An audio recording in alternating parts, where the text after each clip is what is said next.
Y así, fíjense, este libro que es mi guía, realmente es mi guía, para criar más de 90 especies, miren.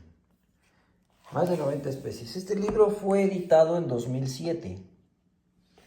Y en 2007, entre esas 50 especies, había blenios, había gobios, ¿cuáles son mis gobios? Había, aquí están mis gobios. Había más gobios, los gobios neón, había estos gobios, también, gobios payaso. Había cardenales de Bangáis. Había algunos otros tipos de cardenales que no está tan fácil de criar, pero sí se pueden, pijamas, otros cardenales. ¿Ya? Había los jawfishes. ¿No? Había los betas marinos, miren, que yo también crié betas marinos. Son bien bonitos porque vean el adulto cómo está así y vean el juvenil. Por ahí les tengo el video, por ahí los tengo los videos y miren cómo se va pintando. Hay un momento que es negro y blanco como un pandita, se ven muy bonitos. Hay baslets. ¿Qué más hay? Pues pseudocromis. Más pseudocromis, más pseudocromis, más pseudocromis, más pseudocromis, más pseudocromis. Hay damiselas. Damiselas y obviamente payasos. Todos estos peces, si se fijan, comparten la situación de que son peces de menos de 15 centímetros de adultos. Entonces, en los 2007 se criaban peces que son de parejas, que ponen huevos y que no crecen tanto. Miren, un payaso, desde cómo nace, el tamaño que nace, a un adulto. Una pseudocromis, otra pseudocromis, el tamaño que nacen, a un adulto. ¿Ah? Entonces todos estos peces eran pequeños, miren unos payasos comparados a una pluma, ¿no? Son pequeñitos. Y entonces estos sí pudieron tener pues muchísimo éxito. Empezaron en pequeños criaderos y todo a crear este tipo de peces. Pero, todavía venía el gran reto. Miren, aquí dice, el gran reto para los creadores de peces, los pelagic spawners. ¿Qué quiere decir esto? Los peces que ponen huevos en el mar, los dejan libres y luego ya los fecundan. Bien, se intentaron hacer algunos sistemas, pero pues eso no es fácil, sobre todo si tienes cirujanos, pues no pueden tener la altura y todo, no funciona, ¿no? Estos cirujanos no se pueden crear en ese tipo de sistemas, necesitas algo muy grande, pero necesitas un grupo grande de cirujanos para que pongan millones de huevos y puedas recolectar esos huevos y sacarlos. Pues estamos hablando que en el 2007 todavía no se hacía, todavía era un gran reto pendiente. Y así después del 2010 surge esta organización Rising Tides, cuya función es apoyar a la acuacultura. Y entonces ellos se dedican a dar dinero, mucho dinero, consiguen mucho dinero de fundaciones, y apoyan a los estudiantes para que se gradúen en acuacultura marina. Y entonces, entonces empieza a haber desde el 2010 carrera de acuacultura marina para peces ornamentales, y es cuando ya empiezan a haber grandes cantidades de dinero invertidas en esto. Y es aquí en el Oceanic Institute de la Universidad de Hawái, donde se reporta en el 2015 la primera cría exitosa de uno de los peces más bonitos del acuarismo marino, los cirujanos amarillos. Pero vean qué instalaciones, o sea, vean las cantidades de dinero que hay invertida ahí, millones de dólares. Y además están frente al mar, ¿no? De donde son exactamente los cirujanos amarillos. Entonces ellos tienen acceso al alimento que tienen en el mar, las crías de los cirujanos amarillos. Entonces en el 2015 surge esto, un pequeño paso para Rising Tides, pero un gran brinco en la acuacultura. Y en octubre de 2015 se reporta la primera cría exitosa de cirujanos amarillos en cautiverio. En la universidad, con fondos de Rising Tide y de la universidad. Entonces, pues de eso a que llegaran a los acuaristas falta muchísimo camino. Y en el 2016, otra universidad americana, está en Florida, la Universidad de Florida, sacó por fin cómo criar el cirujano azul. Aquí hablan de que fue un proyecto junto con Rising Tides, como les había dicho, ellos invierten mucho dinero en esto, Y además con SeaWorld y Busch Gardens invirtieron más de $4 millones y cerca de 6 años de investigación. Desde el 2010 estaban investigando para finalmente en el 2016 tener éxito en la cría de la reproducción del cirujano azul para Canturus hepatus. Y entonces, del 2016, ahora estamos hablando de 6 años, ha evolucionado muchísimo la cría de peces en cautiverio. Hay diferentes técnicas. La más normal es esta, de criar desde los papás y los huevos, y separar los huevos y llevarlos a este tamaño, a las crías, a tamaño vendible. Pero también se sigue usando esta. Fíjense, este es de este año. Y la Universidad de Hawái reporta que recolectaron 50,000 huevos. No saben todavía de qué. Los recolectaron y los van a poner a crecer a ver qué sale, ¿no? Y a ver qué nace. Están en Hawái, lo más probable es que muchísimos sean de cirujanos amarillos. Y entonces es la otra técnica para criar los peces en cautiverio. Entonces, ya actualmente hay muchísimas especies disponibles. Y aquí en un solo catálogo podemos ver que ahora tiene 128 especies diferentes de peces criados en cautiverio. Sin embargo, ya que empezamos a revisar, pues sí hay mandarines, hay algunos ángeles pigmeos, que eso es muy interesante, hay basslets, también muy interesantes. Estos ángeles, mira, ángeles grandes en los barcos, son muy interesantes que todavía haya. Payasos, gobios.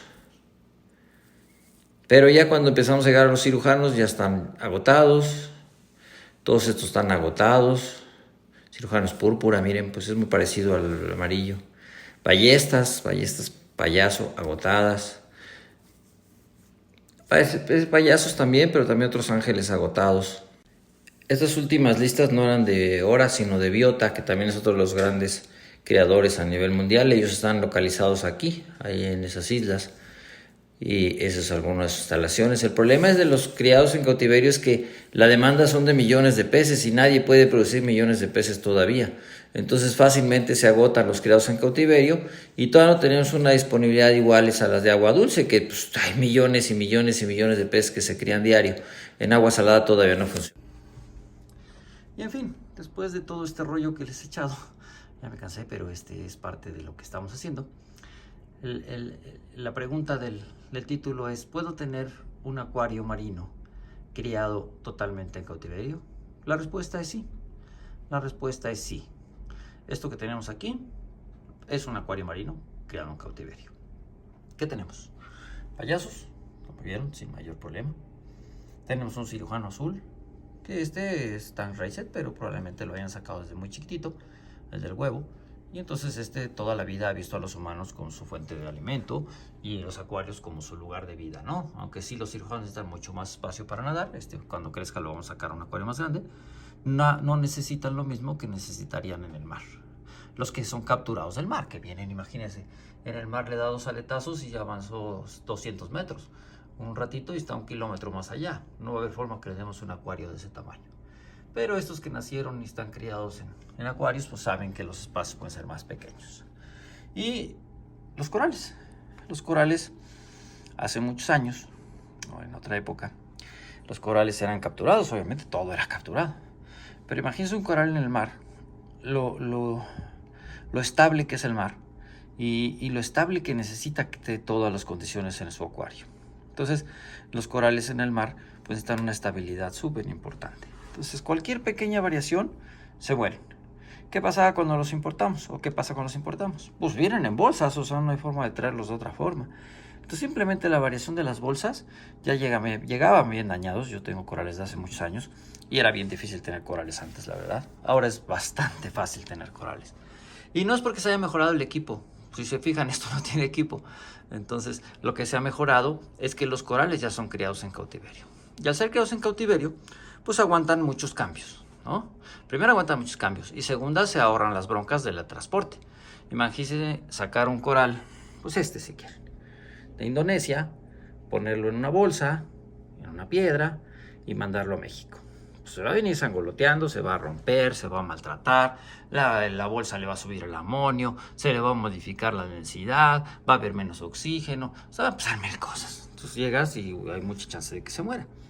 Pero si llegó y sobrevivió, y de repente empieza a criar o a sacar pedacitos, en mi acuario, que no tiene gran equipo, que supongo que tiene niveles buenos, pero no tengo ni idea. Entonces supongo que qué tal que le subió el amonio, que le subió el nitrato, que le bajaron los fosfatos. Y este coral está adaptado a eso. Y entonces sale una cría de este coral y yo se lo vendo a alguien, se lo paso a alguien. Pues ese coral aguanta casi todo. Y entonces estos corales que tenemos aquí, pues ya son súper resistentes, ¿no? Ya tener corales criados en cautiverio nos quita muchas broncas con los corales. Cada vez es más fácil tener corales. La verdad es que estos, pues les digo, no tienen ninguna ciencia, ¿no? La luz, que es lo importante, un poco el movimiento de agua y ya, ¿no? Y los niveles, pues quién sabe. Pero estos están acostumbrados a los cambios, entonces no se mueren tan fácil. Lo mismo que pasa con los peces criados en cautiverio. Entonces al final del día, este es un tanque criado en cautiverio. Este es un tanque totalmente criado en cautiverio. Todo lo que ven aquí, entonces cualquier coral que está por aquí. Los primeros no, esos para que vean, esos sí no los crucé que crían en cautiverio. Los gusanos abelidos, que son los primeros, esos no están criados en cautiverio, son capturados del mar. Pero son poquitas cosas capturadas del mar. Todo lo demás es un acuario autosustentable, más bien criado en cautiverio, que podemos tener sin mayor problema y que podemos tener cada vez tanques más bonitos criados en cautiverio. También eso hace que los corales, el otro día platicamos un poquito de los corales. Los corales entre más coloridos son, no quiere decir que estén mejor. Muchas veces los corales más coloridos son los que más están sufriendo. ¿Qué pasa? Cuando tenemos demasiada luz, a veces pues, las oxantelas se generan más y las mismas oxantelas protegen al coral de que se queme con la luz. Y entonces a estos que están súper brillantes, a veces no son los mejores. Pero es lo que se usa ahora y es lo que estamos de moda y a la gente le gusta tener corales súper brillantes, ¿no? Entre más brillantes sean los corales mejores, no quiere decir que sean los más sanos. Y esos así no viven en el mar. Lo más probable es que los corales con esos colores no los encontremos en el mar, porque allá la luz es diferente y entonces no hay tanta oxantela en el coral, ¿no?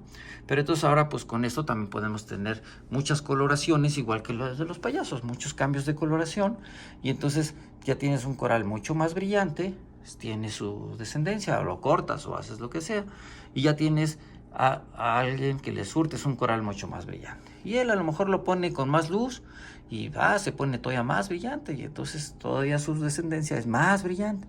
Y entonces así la gente pues va teniendo cada vez corales más brillantes, más bonitos para las creencias actuales. A mí no me encanta tanto, por eso les pongo la luz blanca, porque si les dejara la pura luz azul, pues ya sabemos cómo se vería, ¿no? Más azul todo.